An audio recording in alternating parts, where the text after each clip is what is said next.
আপনারা নিশ্চয়ই শুনেছেন আহমেদাবাদের যে ঘটনাটা। আহমেদাবাদ থেকে লন্ডন একটা ফ্লাইট যাচ্ছিল, তাতে যাত্রী ছিল 282 জন। তার মধ্যে প্রায় সবাই মারা গেছে, একজন নাকি বেঁচে আছে।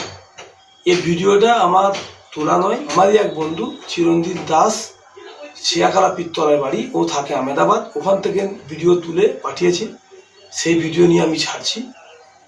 আপনারা যে জায়গা থেকে দেখছেন অবশ্যই কমেন্টের মধ্যে জানাবেন।